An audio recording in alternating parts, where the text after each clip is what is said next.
Well, we are live and we are here once again for Confidence Strategies 101. I'm Carmen Milagro. I'm a confidence strategist. I am also an entrepreneur artist, and I do a lot of other things.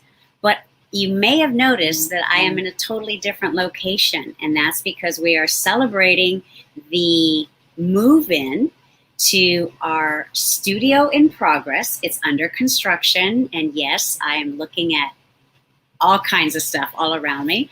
But I'm really excited because our sponsor is Music City Hit Factory, and I'm very, very grateful that we have this new place to sort of launch into the future with them.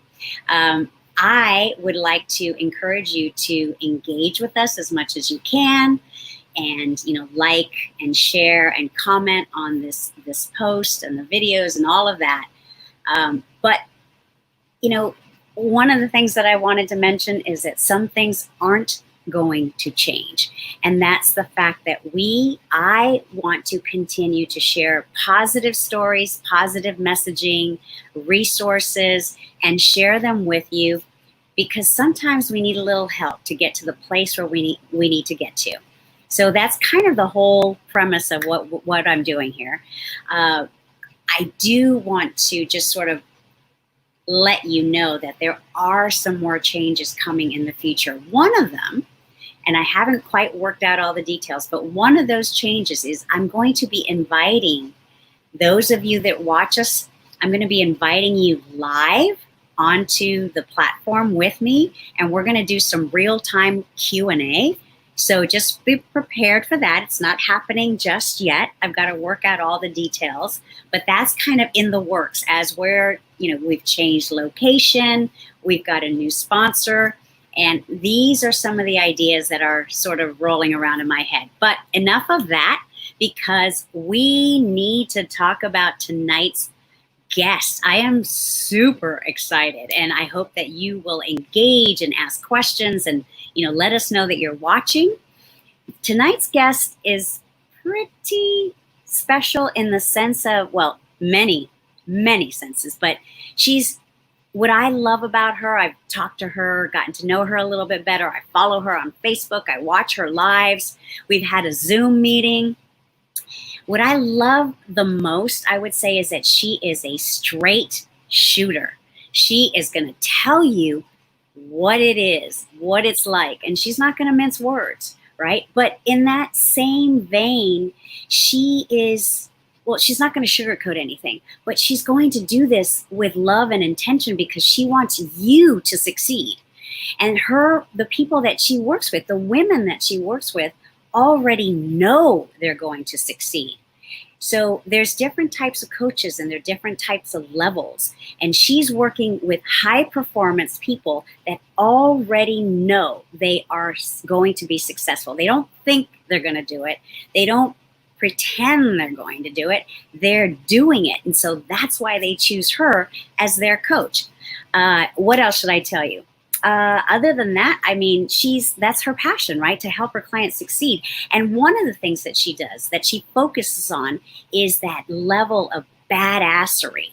She will have you multiplying your revenue within 90 days. So I hope you're all tuned in. I hope you're settled. And I'm just going to bring her on because it's really important that you get to know her and we spend more time with her than all of these announcements that I have. Ladies and gentlemen, please welcome from the green room. And it's Linda Hayles. Linda. Hey, what's going on, everyone? Thank you so much for joining me tonight. Thank you for having me. How are you doing? You're kind of, I'm doing great. It's 9 p.m. Central Standard Time. So at this time, normally I'm taking all of this off, but I went and I put it on fresh just so I could look fabulous for you guys. And you do. Thank you. Linda, let's, I know that you were able to hear what I was saying about you. And if there's anything that I didn't articulate correctly, please, feel free. But I wanted to sort of start like we usually do. As you know, I'm a stickler for the idea of everything that we do is based on our sense of self and sense of self-confidence. And I help other people develop that so that they know which direction, I can at least help them form a foundation. That's what I focus on. I focus on newly, people who just decided that they're going to become entrepreneurs, mompreneurs who have never started a business before. That's that's where I reside. But you reside in a different world. And maybe before we get a little bit, into your story, maybe you can let everyone know how you qualify, how you vet your clients and why you do that. Yes, I would love to share that. So there was a time that I was also brand new in business. I also was at a place where I was dreaming of a business and how do I do it? And became overwhelmed with buying courses or whatever. Just the thought of forming a legal entity for my business was overwhelming. And I would start to think, this is where those things of fear of success come in, but we don't know that it's called fear of success. If I form a business, I got to pay taxes. I don't know how to pay taxes quarterly because we're not even thinking you give that to a bookkeeper, like you give that off. Well, I'm not making money right now. Why would I give something to a bookkeeper? That's more money. Oh my God, now I have to make this amount of dollars. And right. So we overwhelm ourselves with just even dreaming of the business that we're dreaming of. We talk ourselves out at a certain place. So this is where motivational speakers will say that the cemetery is the richest place in the world because many people take their dreams with them to the grave. A lot of people never leave that stage of, I had a dream and I talked myself out of it because I imagined every possible negative scenario. Right. Every entrepreneur was there, and it's that courage factor that pushes us, past that. When a woman specifically, because that's who I work with, that's who I market to, when they have pushed past that fear, when they have said, I can't afford to let the fear stop me for whatever reasons, whether she's a single mom, whether she's the first one in her family to do it, whether, the pain of not doing it is greater. Like, I hate working for other people. So this has got to work because I don't ever want to go punch a clock again. Right? This is how I vet my clients. So there's two types of women that I work with. One who's already in business and she needs a strategy to level up that profit, to level up that revenue. So with that, she needs a new strategy. She needs to develop new offers. She might have tons of dollars sitting under her nose, and when we're too close, we can't even see it. So that person will hire me. I come from the outside looking in with my eyes on their business, like a bird's eye view. And I see all of the little broken pieces, all of the places where their profits are leaking. Right. You find all the holes. Right. And then we tighten them things. Or I work with the woman who is new to business, but she's a badass at what she does for a living. She's retiring. She may be like you. She had a freaking band. She had her own line of cosmetic. Like, she helped her husband run a business and now he's dead, or now they're divorced. Right. She has always played a major supportive role because she can be trusted. She knows the things and where they go in place. She just hasn't made money for herself. So she's not a newbie per se. The confidence that she needs to be able to take off is already there from her previous life experiences. Or maybe she's retiring out of the military into the civilian world, and I come in. So she could be a newbie in business, but she's not a newbie at badassery. Right. I love that. I love that. 1 second, one thing I did forget to do is turn off this fan, and I think it's way too loud. So I'm just going to do that. Okay. And I was just like, trying to get everything ready. I'm still trying to get acclimated to this new space, but I do love it here. So I'm very excited. I'm happy for it. Thank you. Yeah, I know it's really cool when you have someone that's supporting you, and they've offered up the space, and now it's a brand new experience. I just have to get used to it.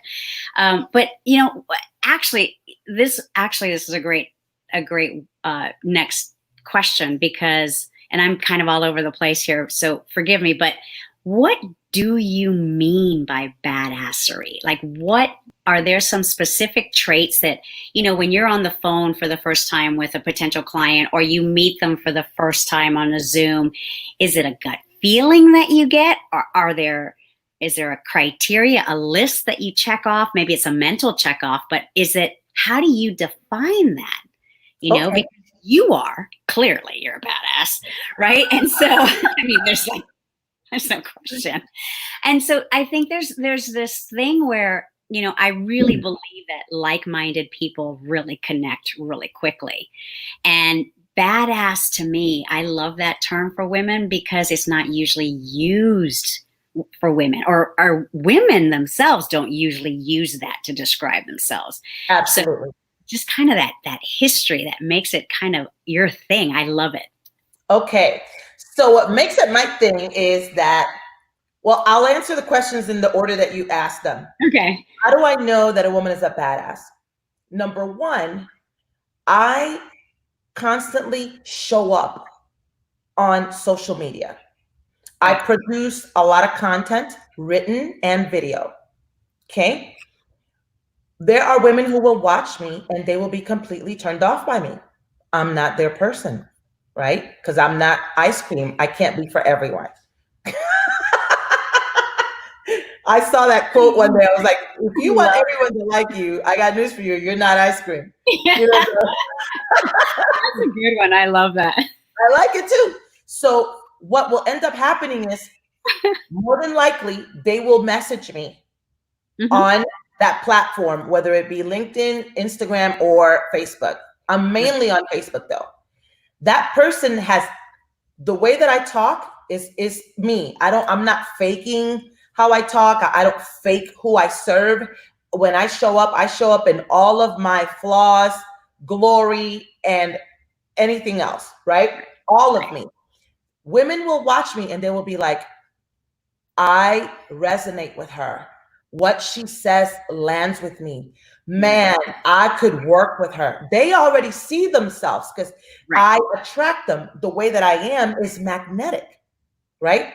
So when they say, oh my God, I'd love to talk to you, I'd like to see how we can further work together, I have a super dialed in qualification process where my client is vetted. They weed themselves out or they self-select. Right. I am for you. So this evening, great example, a wonderful woman who has been following me for 4 years now. Right. She's been telling me for 4 years, I'm going to work with you one day. I'm going to work with you one day. And now the stars have all aligned. And she messages me today and she says, so how much is your private coaching? I said, oh, okay. Well, I don't even know what kind of situation you have. I need you to go through my qualifying process, answer all the questions, and then I can diagnose on a call where you are and where you want to be and if I'm the right person to do that. I pretty much know that I am, because she's been dreaming about working with me for 4 years. Right. So she filled out the answers. She sent me a message. It's done. When I went to read the answers, yes, she qualified. She self-selected to get on the call with me, right?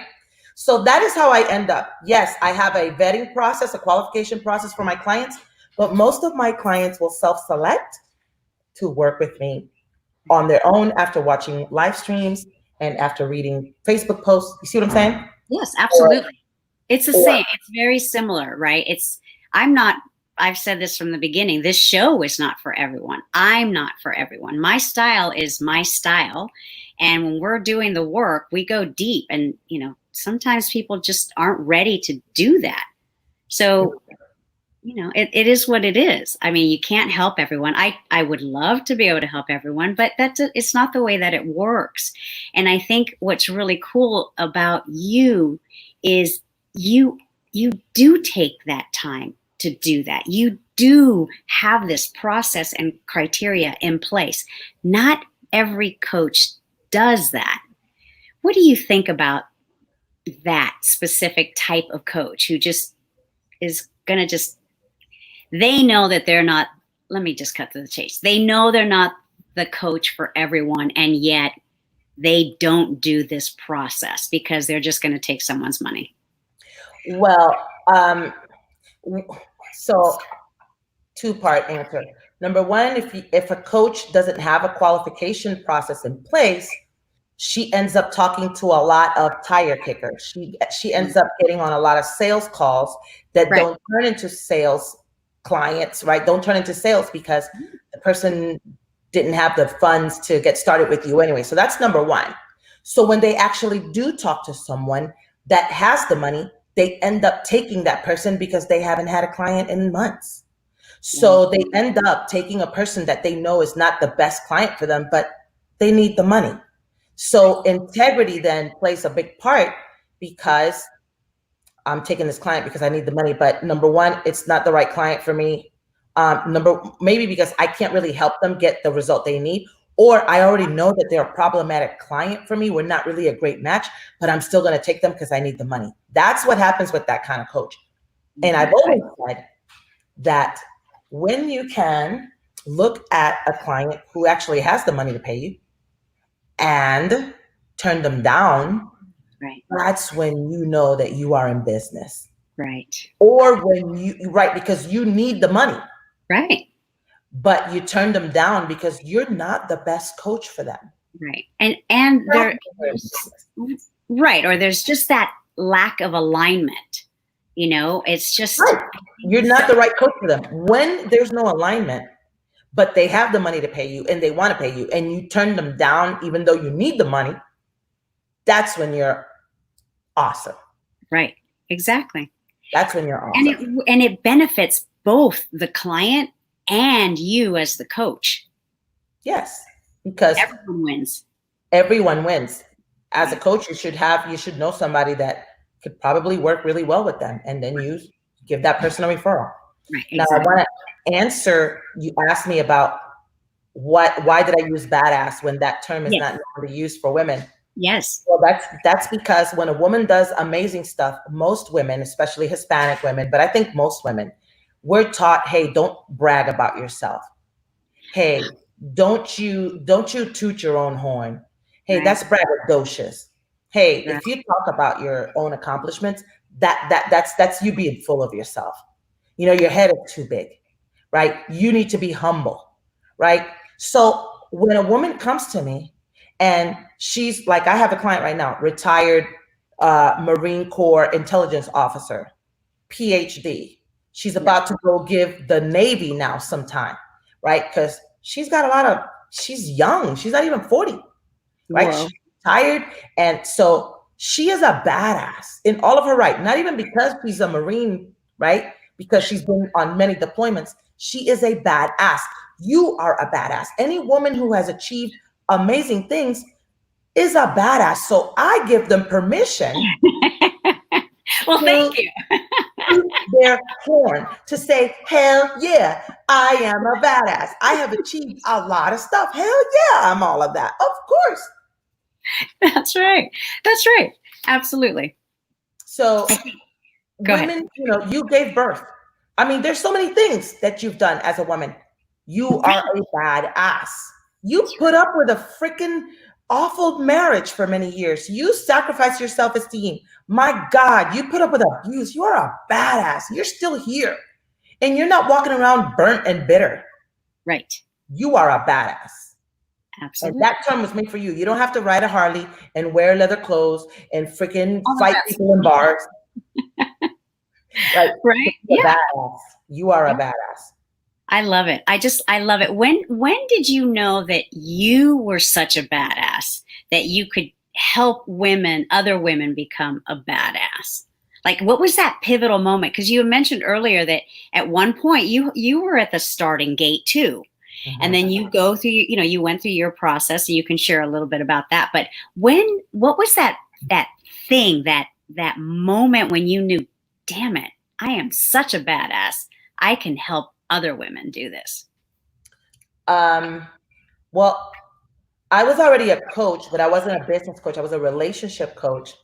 And people were always asking me, why are you always in an airport flying to see clients? How do you do that? How do you get clients everywhere? Like, I want to learn.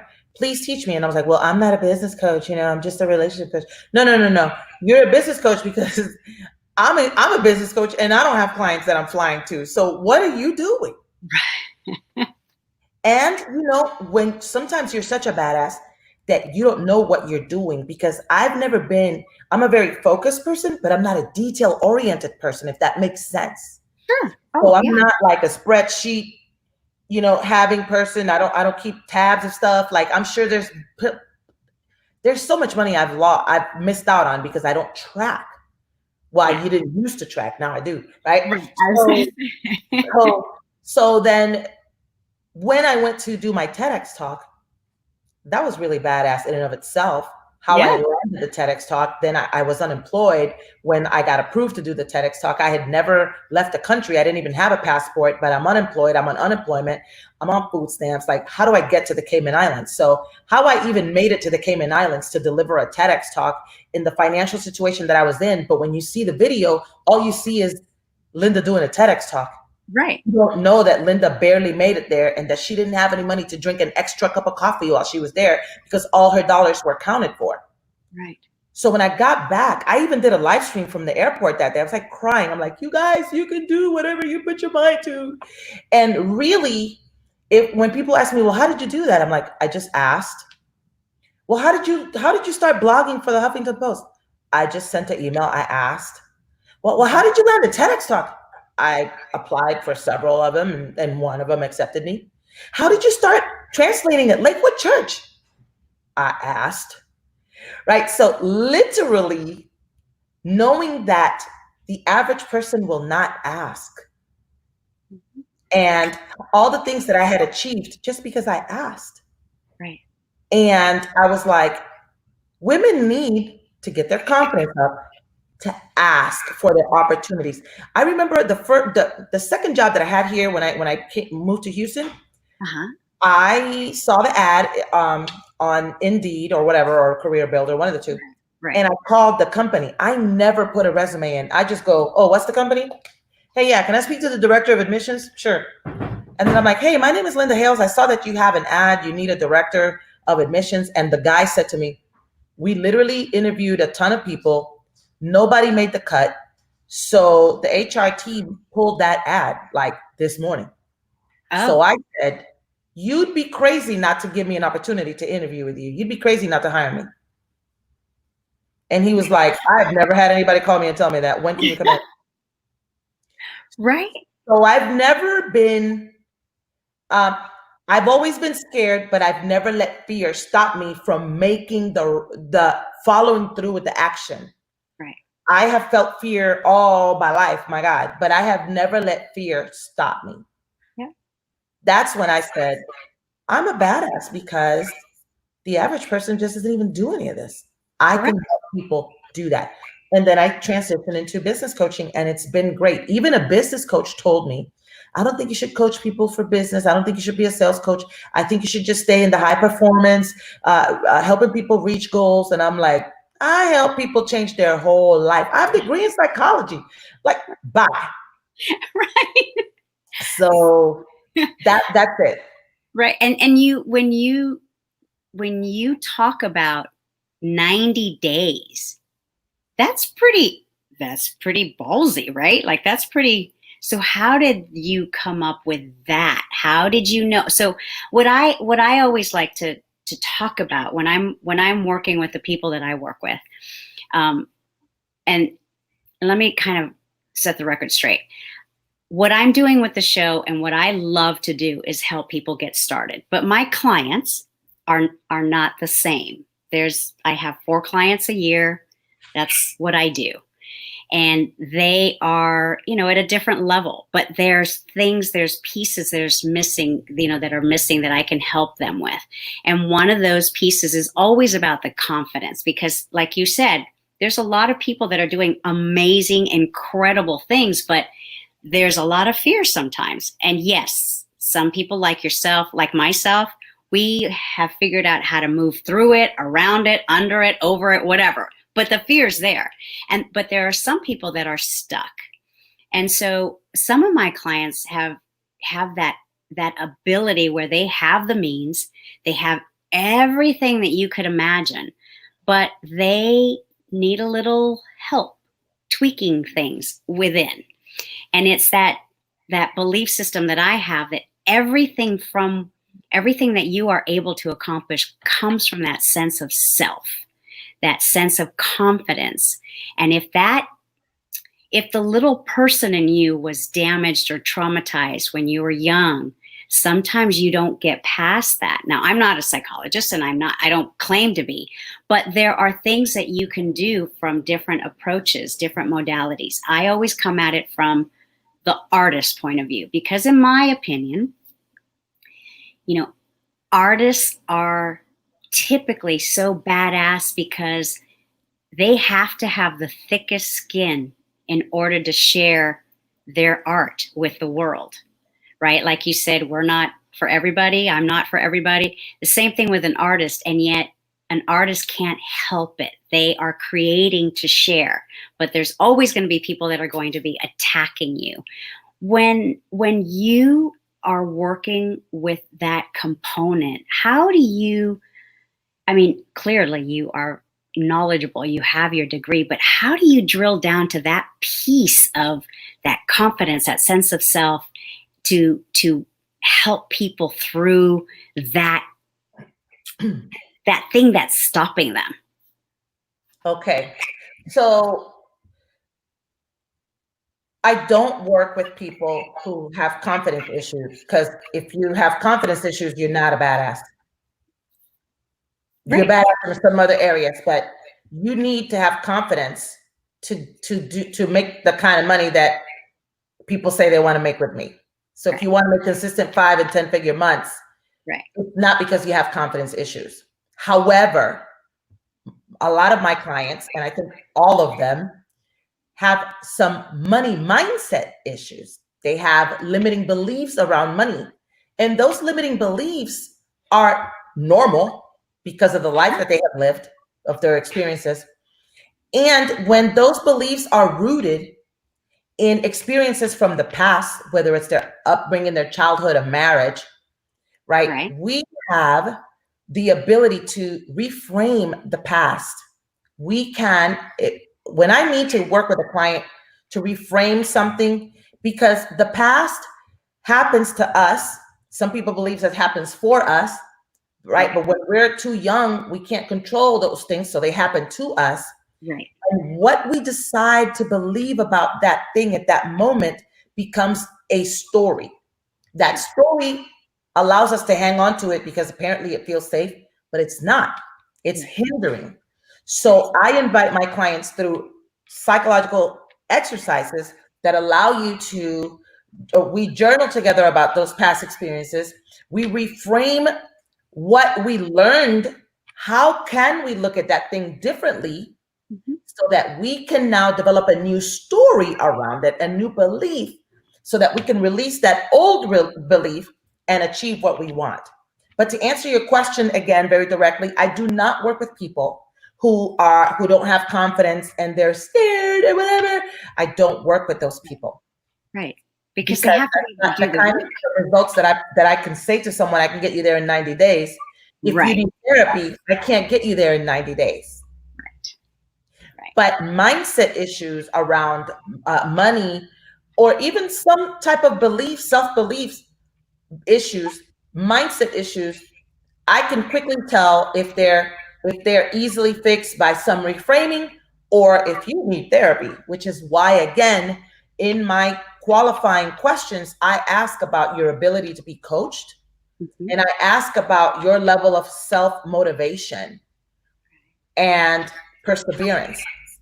I look for specific habits and behaviors in my clients because I am a high performance coach, and the only way to become a high performer is to develop habits that get you great results. People Right. with no confidence issues or very low confidence, it's very hard to get them to develop the habits because they don't even believe that they can. Right.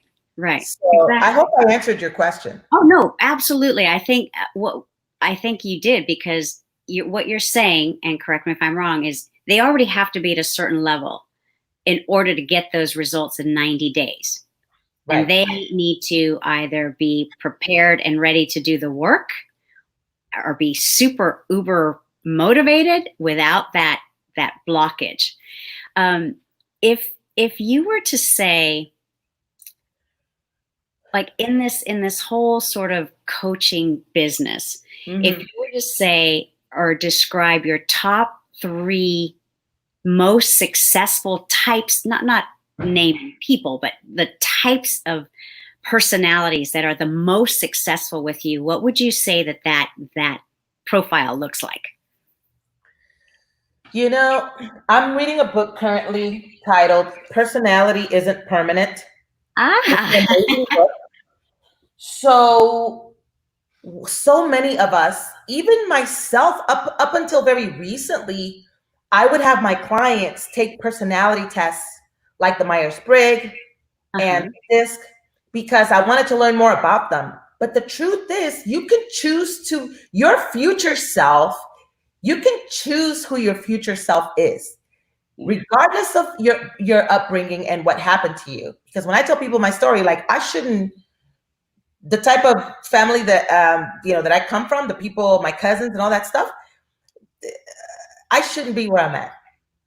You know, I'm a teen mom with a GED. Like, I shouldn't have a degree. I shouldn't be doing this. Right. I shouldn't be a high ticket coach teaching people how to make 6 figures in 90 days, teach people how to up level their life in 90 days. Like, I shouldn't. So I chose, you know how, when, I'm sure you've heard this before, it's not how you start, but how you finish. Yes. Right. So how you start, how I started, it's back there.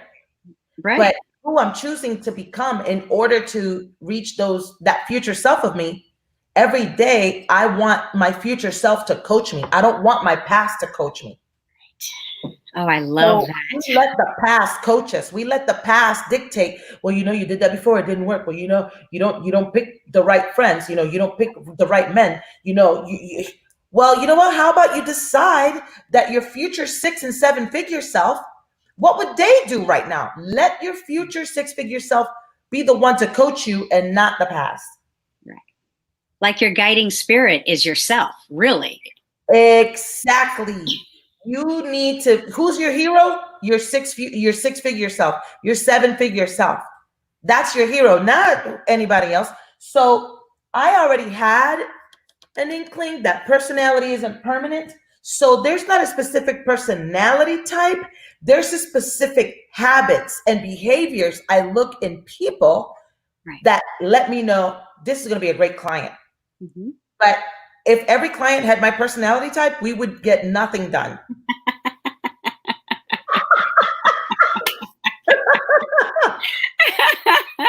So everybody doesn't have to be wearing red lipstick and wearing black leather in their photo shoots, like, to be a badass. I have plenty of clients that are badasses, and they're grandmas. Yeah. And they're amazing. Or they have a farm. I would never be in a farm. Like, I would never. You ain't never catching me in a farm. You hear me? But you're still a badass. I mean, anybody who has horses is a badass. You know what I'm saying? So it's not a specific personality type, more so than specific behaviors and a track record of finishing what they start. Ooh, that's a good one. That's a great one. Yeah. What are the other traits?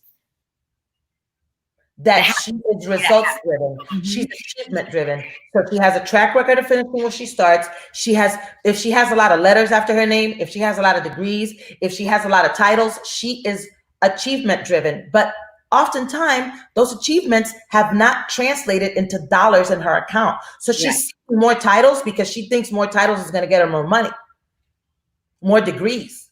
Sure. Right. So those are the things I look for: results driven, achievement driven. Somebody who has a track record of finishing what they start. Yeah, that's amazing. Yep, that's Absolutely. I know exactly who I work with and who I don't work with. Right. And what would you say that the number one, so getting back to you a little bit, sort of, where you are now. I know we don't want to dwell on the past, but just so that everyone watching, and thank you everyone for watching us again, for tuning in again. We really appreciate it. I know there's some comments that I'm trying to, highlight. Thank you, Veronica, for chiming in. And I see some other folks as well. But when you were growing up, right, where did you start? Where's your family from? And what was the overall sort of, what's the word I'm looking for? Sort of what was the overall messaging, did you have a lot of encouragement? Did someone foster this badassery in you early on, or was it something that you just simply ended up doing for yourself? That's a great question. So I'll give you, I'm gonna try to do the short answer. So no, I got time. So. So my dad was in his 40s when he met my mom, who was in her late 20s. My father already had like several divorces under his belt. My mom had one divorce under her belt. So by the time I was a teenager, my dad was pushing 60. Right. So my dad shared things with me that probably a lot of fathers won't share with their kids, boys or girls. He was very direct. He used to tell me things that were like way over my head. Uh-huh. Like I was 14 and he was like, "You're never going to sleep with a married man." Okay. You know what I'm saying? Like, yeah. You don't ever need to be anybody's lover. Like, you don't need to be number 2. And I would be like, I'm 14. What is a lover? Right. Yeah. But my dad had a lot of mileage under his belt as well as life experience. Okay. Sure. My mom was wife number 5. Uh-huh. So my dad was like, it was the combination of good and bad upbringing. They did the best they could. They were super Pentecostal. They were super religious. Uh-huh. So what they valued was religion and virginity for me, right? They didn't even want to let me take sexual education classes at school. They literally would sign the paper like, do not give permission for this child to sit in sexual education. Sure. Crazy. So they were super strict, super judgmental. And I was always raised to be somebody's wife. I was never told that you're going to grow up and be smart. You're going to grow up and have your own business. You're going to grow up and be independent. My father would be like, clean your room. No man wants a lazy wife. Get up early. I'd be like, Dad, but it's Saturday. Why do I have to get up early? Don't no man want a lazy wife. Learn how to cook. Don't no man want a woman that don't know how to cook. So everything was around. Even though I was raised in the United States, my father was born in 1930. So even though we moved to the United States, in his head, he was still that old school man, to his 1930 ideology and stuff like that. Right. So when I got pregnant at 16, he forced me to get married at 16, pulled me out of school because they didn't want people to say they were bad parents. They're preachers and their daughter got pregnant. So let's pull her out of school. Let's force her to get married. At the same time, when I was in school, I'm an only child. Even though both of my parents have children from other marriages, I grew up as an only child. So there's a certain psychology that happens to an only child, which I think that's where the badassery comes from, because you start to develop it, not because you're a badass, but because nobody checks you. You don't have siblings that you got to share anything with. Sure. I was pretty mouthy because my father was older. My father would actually encourage negotiation out of an ass whooping.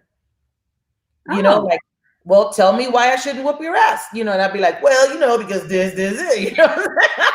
And so then my father would say, you need to learn to speak up for yourself, because when I'm no longer here, somebody's going to steal your job that you wanted. Someone's going to take your promotion. Someone's going to take credit for your idea if you don't speak up for yourself. So my father encouraged a little bit of what some parents might deem disrespectful, right?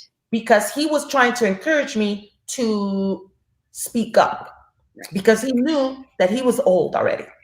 You know, he wasn't my friends had dads that were like 30 something, 38 to 40. He was 60. You know what I mean? Sure, sure. So I think it was born there. So then fast forward, I marry someone very abusive, does a number on my self-esteem. And when I finally was free of him and my life just started like moving and growing by leaps and bounds and just holy crap. And then I moved from Florida. My parents moved from Puerto Rico to Orlando, Florida in 1981. I grew up there all my life until 7 years ago that I moved to Houston. I don't have friends or family here because I'm an only child. So I have 3 kids. My oldest son stayed in Orlando. My mom is there. My mom was very upset with me for months, didn't want to talk to me because I left her in Orlando. But I came here. I used to always say, I'm going to Houston. I have a date with destiny there. Like my destiny is there. Right. And even though I don't make the money that I make mostly online. I have clients in different countries and I make my money online with people that are not local. It was Houston that allowed me the financial freedom to be able to use my day job as the thing that financed my dreams. And it was here where I've developed great friendships. I have a wonderful friend who is the sister that I've never had, you know, and Houston has been really good to me.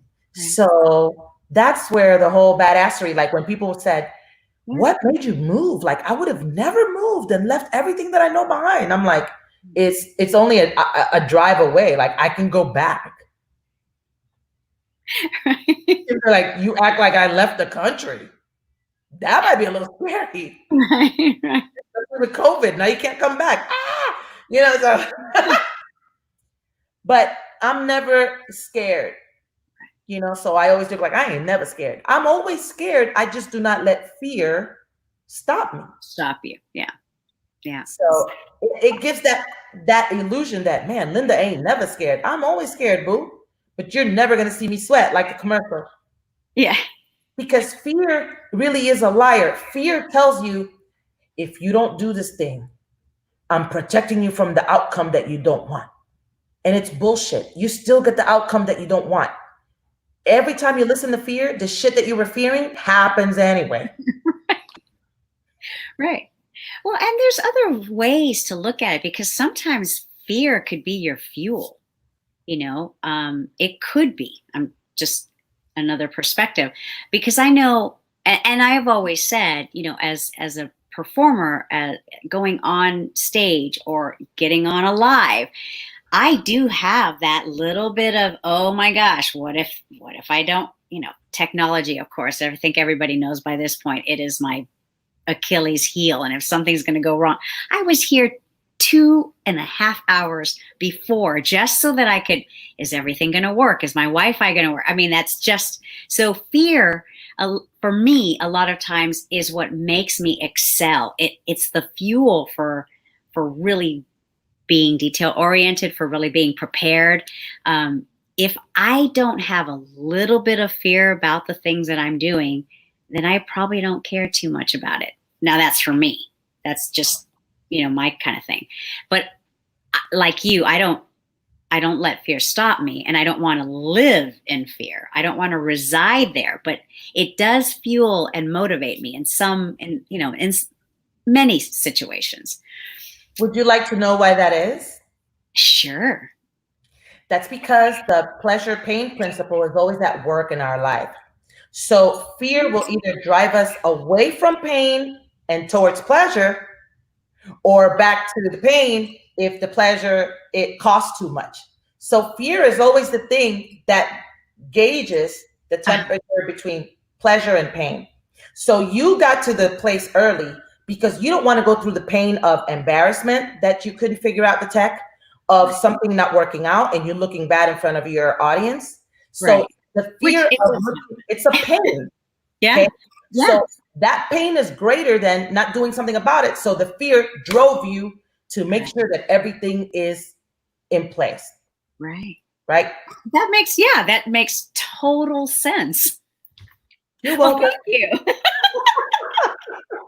look, we're in sync too.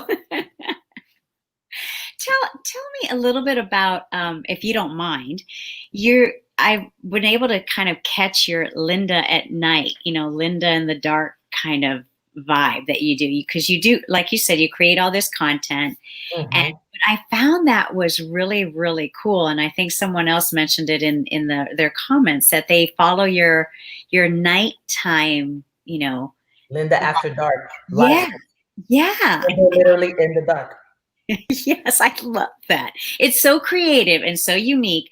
And what made you do that? And what's the reason behind it? Can you share? First of all, going in a whole different direction.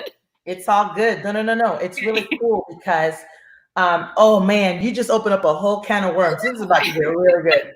So years ago in 2016, I used to go live on an app called Periscope.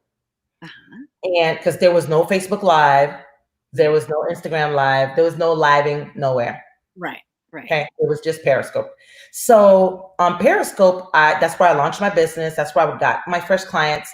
And it was kind of like a thing to do a dark scope, because the thing was Periscope. So the hashtag was dark scope. Oh, okay. And that way you knew the camera's not on, it's black. And, people did that whenever you don't want to put on makeup or for whatever reasons. Right. So then I was thinking the other day that, damn, I really want to go live, but I'm in my bed. And I'm sorry, but you're not coming to my bedroom. Right. I'm not going live from my bed. I'm not going to put on some clothes. I'm in bed. Right. So now this is the real behind the scenes, because you can't really see me. But I'm not laying in bed like this, like with my head on the pillow and the phone here. I'm literally laying on my bed like when you were a teenager, laying on your chest with your feet crossed like this in the back. Right. And I'm holding the phone, like this. It's dark, the lights are off, and right. I have my Alexa. Sometimes Alexa's playing some kind of music, Right. And it's not about business. Linda After Dark is about whatever the hell is on my mind. People want to know the real you. Like, I go live about business or motivation or psychology, behavior, high performance, right? But when I go live after dark, it's about whatever the hell is on my mind. Yeah. And you get to, I'll share some things that are personal. So let me tell you what happened after the last live. Okay. I missed that one. So, the first Linda After Dark, I had a friend that called me. What the hell was that? Why? That drives me crazy. Can you turn on a light or something? No, I can't. Now, these are your well-meaning friends. Right. This person is also a coach. I know she doesn't have any ill will. She's not hating on me. Okay. But if I had self-esteem issues, I would let my well-meaning friend talk me out of my strategy on social media. She said, what the hell are you doing? What is that? I don't even know what that is. That drives me insane. It's not even on brand. You're not even talking anything about business. What's the point of that? I said, the point of that is so you can get the fuck off my live stream, because it's not for you. Right. I mean, why are you there if it was so damn bothersome? Right. Exactly. Why are you torturing yourself watching a dark screen? So then the next live stream that I did, I had the friend called and say, can you turn on a candle or something? It's not a seance. I'm not turning on a candle. You know what I mean? I'm not going to do tarot reading. It's not any of that shit. Well, can you do a disco ball lights? I'm like, no, I'm not giving people epileptic seizures with this thing. And she's like, it's just so crazy. I said, it's meant for the person who's not in bed, and they don't have to watch a live stream. Just put the phone down and listen to me. You're doing the dishes or whatever, and you enjoy listening to Linda. And this is another way of me sharing with my audience a little bit more of me, because I'm a real person. Right. I'm a mom. I don't wake up with this makeup on. I wake up like, girl, right? I wear my pajamas. Literally, see, because I'm going to show you guys how transparent. This is a dress, okay? Under here are my pants. Oh, let me see. I put the dress on just to get on this live stream. Like, what's wrong with you guys? I just have my brand. You know, I'm not gonna show up here with a bandana on my head right now. But I am a real person. And yes, all of those through COVID, so many funny things were online where the men were wearing their suits from the waist up, and then you could see their underwear, and you know, like, it's true. I get done from the waist up. We're going to be in trouble after this whole thing. Like, I'm so real. I keep it real. I blow up the spot for everyone. Honey, I'm wearing these pants. Get out of here. You know, so that's what Linda After Dark is. It's another way of people to get to know me. It's another way to connect. Connect. So you can ask questions. You know, I say crazy stuff. Like during this last live, I spoke about my struggle, and a coach was like, don't talk about struggle. You're going to attract struggling people. I promise you, boo, struggling people don't get on sales calls with me. I don't have to watch myself when I said the word struggle once. Right. All the struggling people, I promise you, when a struggling person goes to read my pre-qualifying questionnaire, they go, wait. Yeah. So I just want to be me and give my audience another way to connect with me and be like, I really like Linda, or I don't like her. Who the hell does a dark stream? What is that? Right? Like the other person. So if you're watching and you're in business for yourself, I just want you to know that when your friends don't understand what the hell you're doing on your Facebook wall, tell them to kick rocks, especially if you have a coach that told you what to do and you're following your coach's instructions. Right. It's so easy, even me and the level that I am, where my well-meaning friends, because she really is not a hater. She's a well-meaning friend. She just doesn't understand. Right.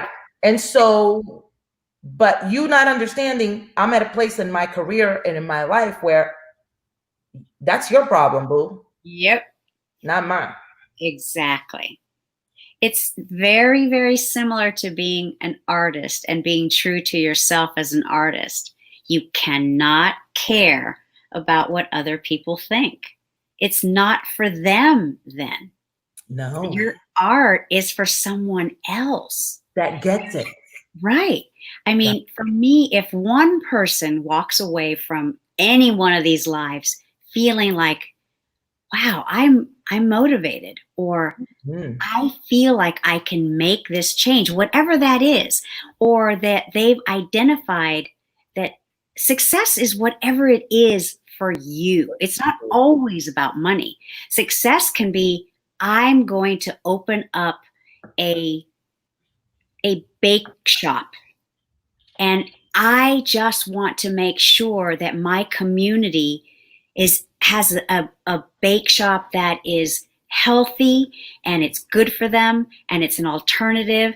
And I know that I'm not going to make, millions of dollars. This is what I want to do. That, to me, the day that woman or man or young person opens up that bake shop because that is their idea of success, they have succeeded.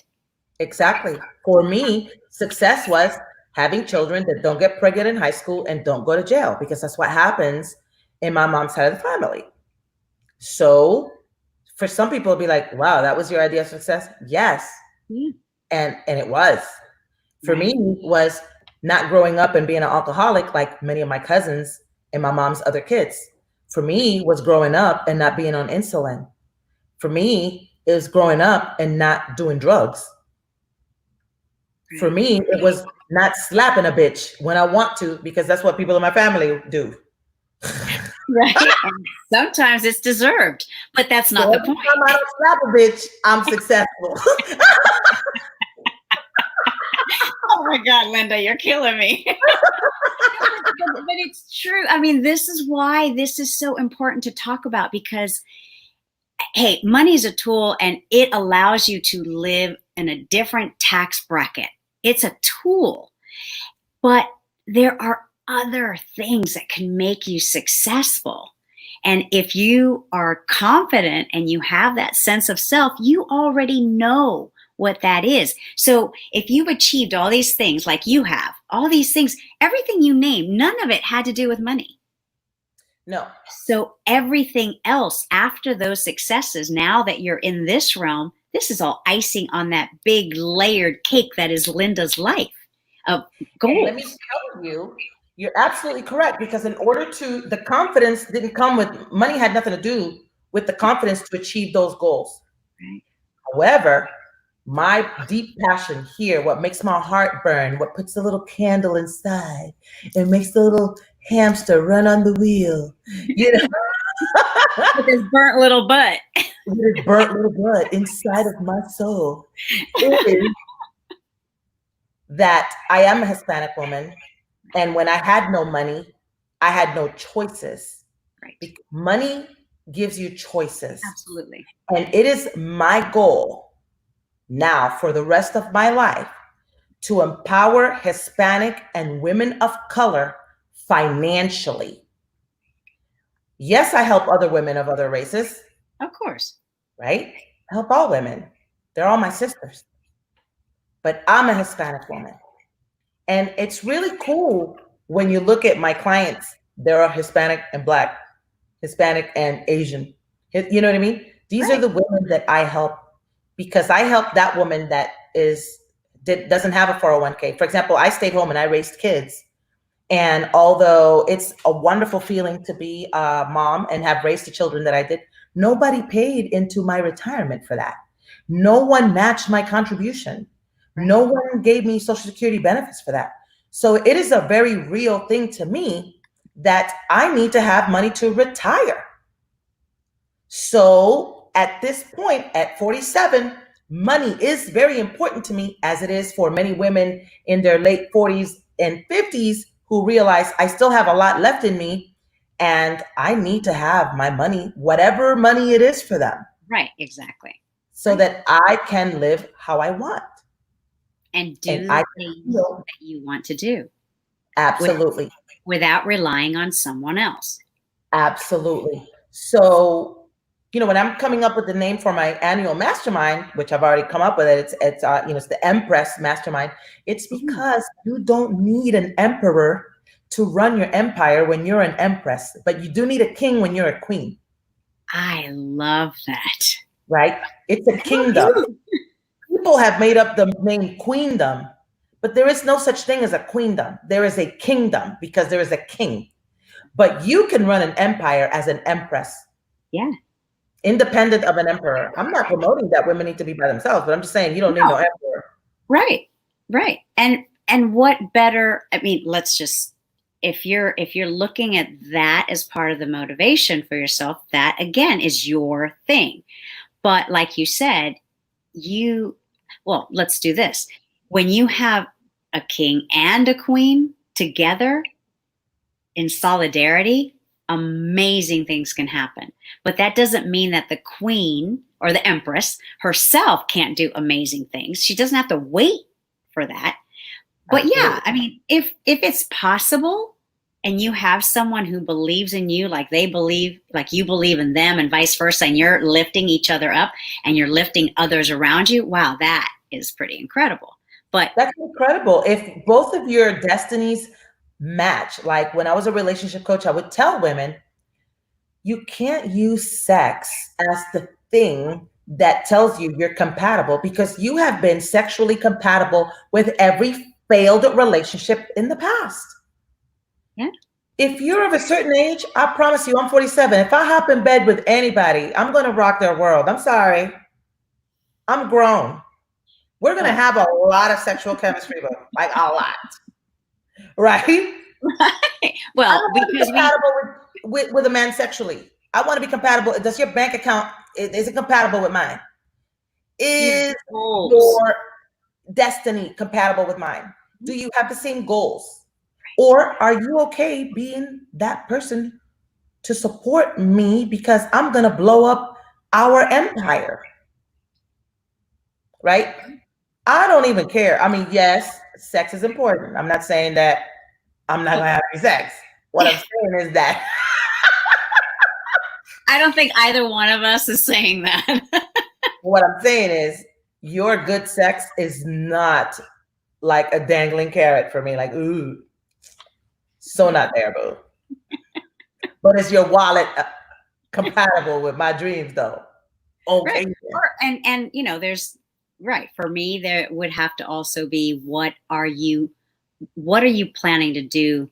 What's your legacy? You know, for me, that's really important. How are we going to help our community?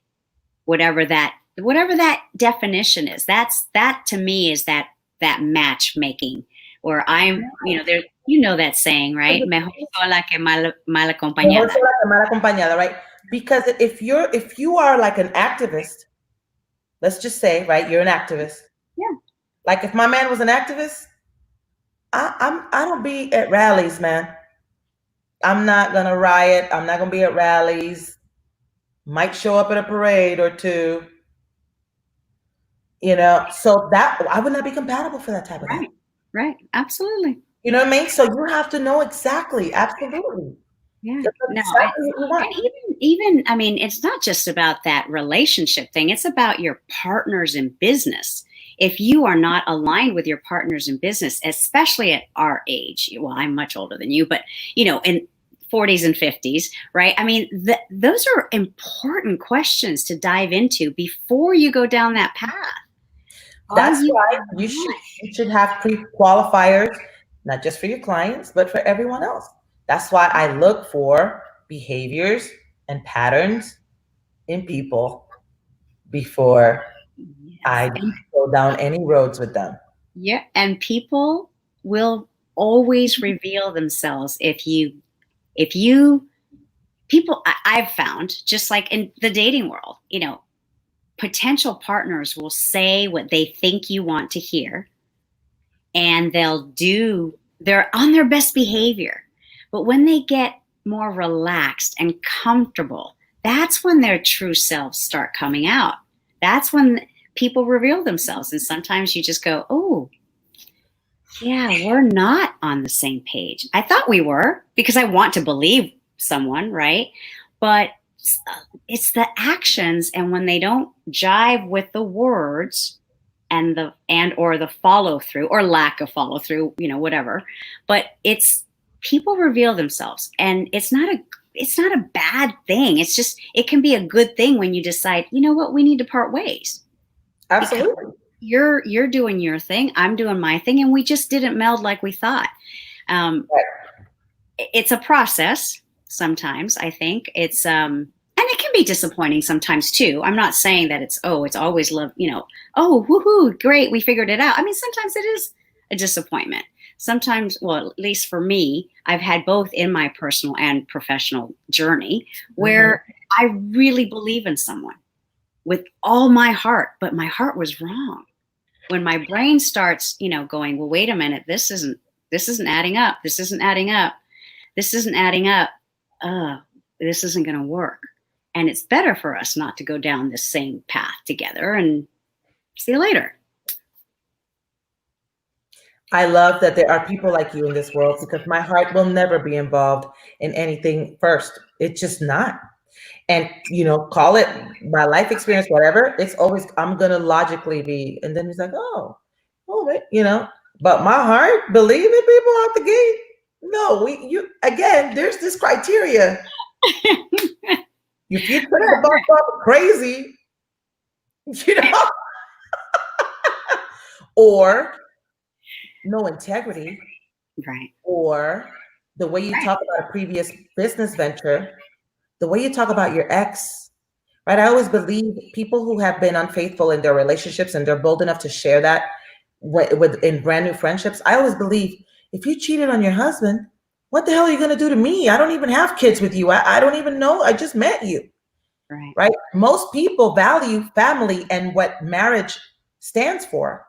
But if you're willingly able to share that you cheat on your spouse, or you cheated on your man that you lived with for 10 years, or vice versa, a man who cheats, you know, especially men, you're supposed to go to work. Like in this Western civilization, men are still the provider and they're the head of the house. So you're supposed to get up every morning and go to work. And when you put your uniform on, or when you put that suit on, whatever it is that you do to provide, that gives you a sense of your manhood. So, and you provide for your family. So if you're able to betray the thing that you go to work for every day, which is family, what the hell are you going to do to me? We don't even need to be friends, boo. That's how I feel. It's Right. very, wow, Linda, you didn't give him a chance. Trust me, I'm not the Pope. That's why I'm not at the Vatican. So I'm not supposed to give everybody a chance. I'm not that person. Yeah. So I need friends like you that would be like, but Linda, give him a break. But having said that, I will also always be honest, because I am not a yes person. So that's one thing that I do value in myself, to be honest with my friends, because if I love you, I am loyal to you and you're loyal to me. There is no one that can come between us, because I value loyalty, and I maybe give a little bit more, leeway, but when we're in it, that's me. That's the thing that is probably above all else, and maybe even above love, because loyalty to me is everything, and everything that I do. So I probably may say, oh, give them a break. But then when it's time, I will be the first one to say, listen, I am going to just tell you straight up, because it's you I care about. I'm not that totally nice person all the time. I'm very real and I'm very direct, especially when it comes to protecting my friends and the people that I care about. I'm better at that. Oh, this is a good one. I know you're going to want to analyze me for this. I'm usually better at protecting or standing up for the underdog before I do for me sometimes. Because it's like this natural inclination, because I know how much I can handle, and I'm pretty strong. But for someone else, I tend to just, I'm a nurturer and I can't help it. So I tend to be more protective of other people's hearts probably than I do my own sometimes. If that's working for you, you don't need to be analyzed. I don't analyze anybody for free, so you don't have to worry about me analyzing you, honey. I know that we are taking up your night, and I know it's much later there than what it is here. But before we wrap up, I was wondering if you could sort of share with everyone, just sort of your, some nuggets, some wisdom, some life, something that they can take with them from this. We've been all over the place. We've talked about business. We talked about relationships. We talked about ourselves. I've had so much fun doing this. I think we should do this more often. You've got to come back if you would like to. Cool, I will. Yeah, I love this. I just love it. But just something, just some parting words of wisdom. Where can people connect with you? Just whatever it is that you would like to share, and however long you'd like to take doing it. Sure. I learned this some years ago at an event that I went to, and I fell in love with this phrase, and it is, how you do one thing is how you do everything.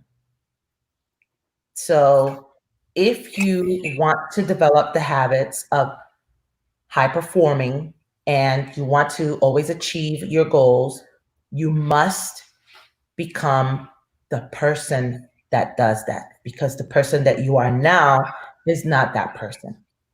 So I've given this example in some live streams before, but if your car is full of fast food bags or French fries all over the place, your office is probably looking the same way. Your closet is probably looking the same way. Do you have a pile of clean clothes next to the pile of dirty clothes? And when it's laundry day, you don't even know, so you wash everything again. Do you leave laundry in the dryer for days and just basically open up the dryer every time you want to wear something new? Do you leave dishes in the sink at night, or do you not sweep the kitchen floor? When you do that, when you do those behaviors, they're half-assed behaviors. So if you half-ass that, you half-ass goals. You have the best meaning of finishing them, but you leave them halfway. You don't finish what you start. I said that, and when you said leave any nuggets, I'm like, girl, this whole live stream has been wisdom. I know. So the number one thing that I look for in people is, do they finish what they start? Because that has so much to do with your word, kind of integrity that you have, how serious you take yourself and your pride. right? Do you take pride in what you do? If you don't, I can tell, right? When people say, which is the diet that best works? The one that you will do.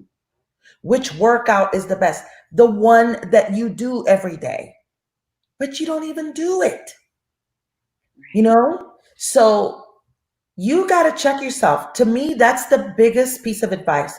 Become a person that finishes what you start. Right? There's so many. Stop second guessing yourself. Stop asking people for advice. Come on, how old are you now?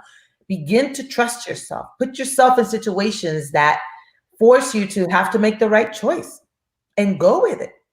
But to me, the number one thing that I will tell my children, and I have already told my children, and I look for in clients is finish what you start, because the way you do one thing is the way you do everything.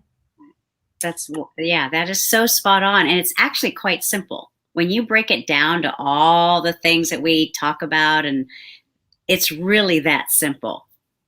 Yes. Finish what you start. You will see how you will start just reaching goals. Be like, oh crap, because you finish what you start. And so if you'd like to connect with me, my name is at the very bottom here, Linda Hayles. That's the way you spell my name. It's lindahayles.com. It's Linda Hayles on Facebook. It's Linda Hayles on Instagram, on LinkedIn, on Twitter. I'm Linda Hayles everywhere. Yes, so. You are. Linda Hayles everywhere. Ooh, that sounds like a show. And thank you to everyone for spending this last hour. Oh my gosh, almost over an hour with us.